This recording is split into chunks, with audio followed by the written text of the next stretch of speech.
नमस्कार, the book pod में आपका स्वागत है। मैं हूं आपकी होस्ट काजल। और मैं हूं आपका दोस्त आर.के। काजल, क्या आपको पता है कि आपकी जिंदगी की हर सफलता और हर असफलता का बीज कहाँ बोया जाता है? हम अक्सर सोचते हैं कि हमारी किस्मत, हमारे हालात या दूसरे लोग जिम्मेदार हैं, लेकिन आर.के, सच तो ये है कि वो बीज हमारे अपने ही दिमाग में होता है। बिल्कुल सही। आज हम उस किताब की बात करने जा रहे हैं जिसे सेल्फ हेल्प की दुनिया का वेद कहा जाता है, जिसने पिछले 100 सालों में करोड़ों लोगों को सिखाया कि इंसान वैसा ही बनता है जैसा वो सोचता है। हम बात कर रहे हैं जेम्स एलन की मास्टरपीस एज अ मैन थिंकeth, जैसे विचार वैसा जीवन। क्या हमारे विचार सच में हकीकत बन सकते हैं? क्या हम सिर्फ अपनी सोच बदलकर गरीबी को अमीरी में और दुख को सुख में बदल सकते हैं? ये किताब दावा करती है हाँ। तो अगर आप अपनी किस्मत की चाबी दूसरों के हाथों में नहीं बल्कि अपने दिमाग में ढूंढना चाहते हैं तो ये एपिसोड आपकी आंखें खोल देगा। चलिए विचारों की इस जादुई दुनिया में चलते हैं, सिर्फ द बुक पॉड पर। चलिए आज की बातचीत एक बड़े सवाल से शुरू करते हैं। क्या हो अगर किसी की किस्मत, उसकी सफलता, उसकी सेहत, मतलब उसका पूरा का पूरा भविष्य वो सितारों या हाथ की लकीरों में नहीं बल्कि उसके अपने ही दिमाग के अंदर लिखा हो? ये एक बहुत बड़ा सवाल है। आज हम जेम्स एलन के एक बहुत ही, मैं कहूँगी, प्रभावशाली किताब जैसे विचार वैसा जीवन से निकले विचारों की गहराई में उतरने वाले हैं जी।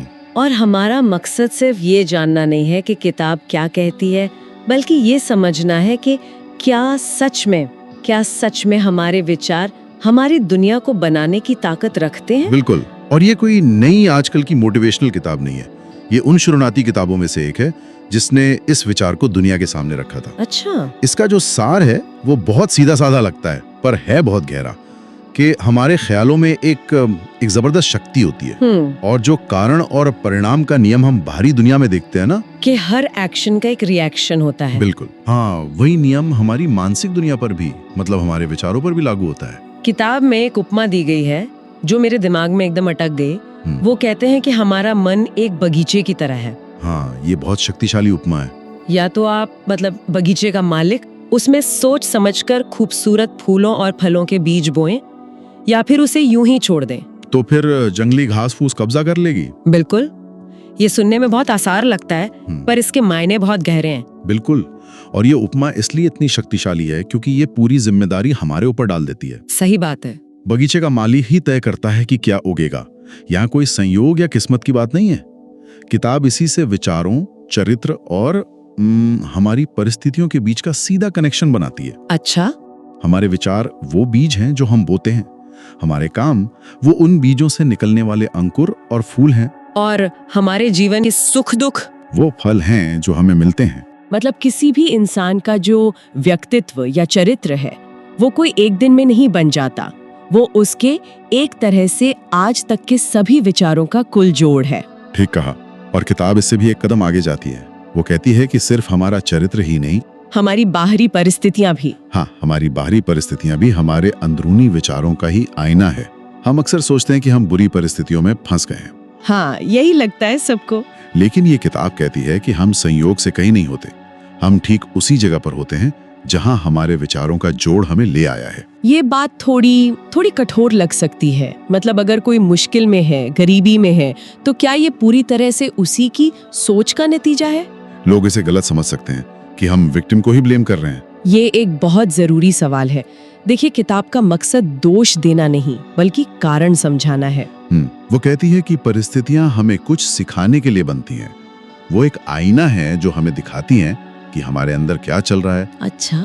जैसे ही हम उस आईने में देखकर खुद को सुधार लेते हैं, वो सबक सीख लेते हैं, वो परिस्थिति बदल जाती है। तो ये हमें विक्टिम वाली मानसिकता से निकालकर क्रिएटर यानी निर्माता की मानसिकता में लाती है। बिल्कुल। किताब में वो रंगीन चश्मे वाला उदाहरण भी है ना? हाँ। कि अगर कोई काला चश्मा पहनकर दुनिया को देखेगा तो उसे हर चीज काली ही नजर आएगी। और इसमें दुनिया की कोई गलती नहीं है। नहीं, गलती उस चश्मे की है जो उसने पहना हुआ है। बिल्कुल। और हमारे विचार ही वो चश्मा है। हम अक्सर अनजाने में ही अपनी मुश्किलों के निर्माता बन जाते हैं। हम चाहते तो सफलता हैं, पर सोचते क्या हैं? पर दिन भर असफलता के डर, शक और चिंता के विचार सोचते रहते हैं। ये तो वही बात हुई कि कोई बगीचे में आम का पेड़ लगाना चाहता हो लेकिन बीज बबूल के बो रहा हो, और फिर हैरान हो रहा है कि आम क्यों नहीं उग रहे। जी। फिर हम हैरान होते हैं कि हमारी कोशिशें कामयाब क्यों नहीं हो रही। तो अगर हमारे विचार, हमारी बाहरी दुनिया, हमारी परिस्थितियों को इतना बदल सकते हैं, तो ये सोचना लाजमी है कि क्या इनका असर हमारी सबसे करीबी चीज, हमारे अपने शरीर पर भी होता होगा। बिल्कुल। किताब में एक लाइन है, शरीर दिमाग का सेवक है। ये बहुत शक्तिशाली विचार है। और आज की मेडिकल साइंस भी इस बात को मानने लगी है। 100 साल पहले जब ये किताब लिखी गई थी, तब ये एक क्रांतिकारी विचार था। सच में। किताब साफ कहती है कि बीमार सोच शरीर में बीमारी को जन्म देती है। डर, चिंता, गुस्सा, ईर्ष्या, ये सारे विचार हमारे नर्वस सिस्टम पर लगातार हमला करते हैं, उसे कमजोर करते हैं और बीमारियों के लिए दरवाजा खोल देते हैं। किताब में डर के विचार को एक धीमी गति से चलने वाली गोली कहा गया है। ये सुनने में बहुत नाटकीय लगता है, लेकिन अगर हम सोचें कि लंबे समय तक चलने वाला तनाव या एंजाइटी हमारे शरीर के साथ क्या करती है, तो ये बात सच लगती है। बिल्कुल सच है। आज हम जानते हैं कि क्रॉनिक स्ट्रेस से कोर्टिसोल जैसे हार्मोन बढ़ते हैं, जो हमारे इम्यून सिस्टम को दबा देते हैं। हाँ। जेम्स एलन इसी कनेक्शन की बात कर रहे थे, बिना किसी साइंटिफिक शब्दावली के। वो कह रहे थे कि डर और चिंता जैसे विचार हमारे शरीर के लिए एक धीमे जहर की तरह हैं। हाँ। वहीं दूसरी तरफ शांत, खुश और मजबूत विचार शरीर में जान डाल देते हैं, उसे ऊर्जावान बनाते हैं। ठीक है, तो नकारात्मक विचार हमें बीमार कर सकते हैं और सकारात्मक विचार सेहतमंद। इसी लॉजिक से क्या विचारों का कोई फॉर्मूला सफलता के लिए भी है?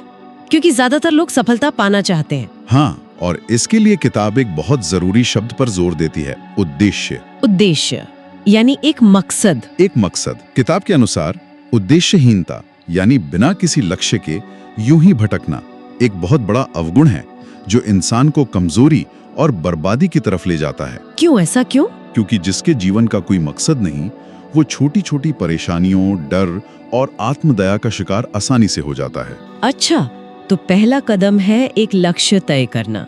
एक ऐसा लक्ष्य जिसे हम पाना चाहते हैं और उसे अपने मन के केंद्र में रखना। बिल्कुल। और सिर्फ रखना नहीं, बल्कि अपनी सारी मानसिक ऊर्जा को उस पर केंद्रित करना। जैसे एक लेंस करता है। हाँ, जैसे एक लेंस सूरज की किरणों को एक जगह इकट्ठा करके आग लगा सकता है, वैसे ही जब हम अपने सारे विचारों को एक लक्ष्य पर केंद्रित करते हैं, तो बड़ी से बड़ी उपलब्धि भी हासिल की जा सकती है। यही आत्मनियंत्रण और सच्ची एकाग्रता का रास्ता है। लेकिन यहीं पर असल चुनौती आती है ना? जी। जैसे ही हम कोई बड़ा लक्ष्य तय करते हैं, दो सबसे बड़े दुश्मन सामने आकर खड़े हो जाते हैं, शक और डर। ये तो हमारे सिस्टम का हिस्सा है। तो क्या किताब इन्हें बस नजरअंदाज करने को कहती है या इनसे निपटने का कोई तरीका बताती है? ये एक बेहतरीन सवाल है, क्योंकि यही वो जगह है जहां ज्यादातर लोग हार मान लेते हैं। हाँ। किताब शक और डर को ज्ञान का सबसे बड़ा दुश्मन कहती है। वो कहती है कि ये वो ताकतें हैं जो हमारी कोशिश की सीधी रेखा को तोड़कर उसे टेढ़ा मेढ़ा, बेकार और बेअसर बना देती हैं। तो इन्हें जीतना जरूरी है। जिसने शक और डर को जीत लिया, उसने असल में असफलता को ही जीत लिया। और इन्हें जीतने का तरीका इन्हें नजरअंदाज करना नहीं, बल्कि उद्देश्यपूर्ण विचारों को लगातार अभ्यास करके इतना मजबूत बना लेना है कि शक और डर के लिए मन में कोई जगह ही न बचे।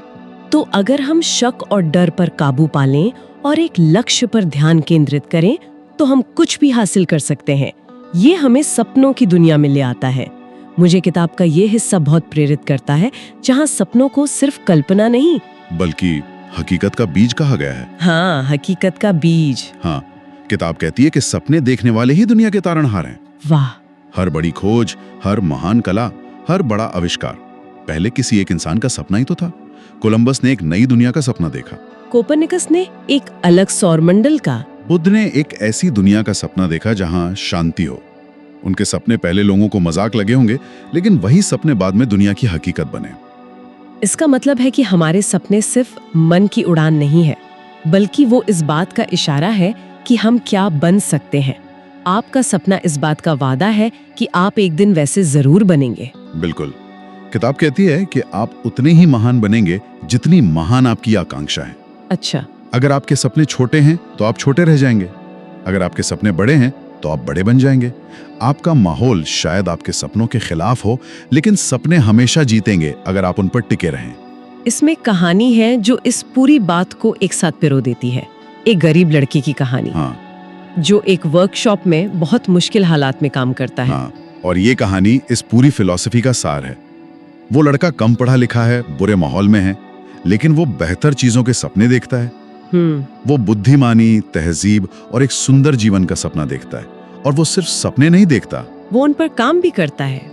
वो अपने खाली समय में पढ़ाई करता है, अपनी सोच को उन सपनों के लायक बनाता है। धीरे धीरे उसकी सोच बदलती है, और जैसे ही उसकी सोच बदलती है, वो उन मौकों को पहचानने लगता है जो पहले उसे दिखते ही नहीं थे। और फिर सालों बाद वही लड़का एक बड़ा और प्रभावशाली इंसान बनता है। और जब लोग उसे कामयाब देखते हैं तो क्या कहते हैं? देखो इसकी किस्मत कितनी अच्छी है। यही तो बात है।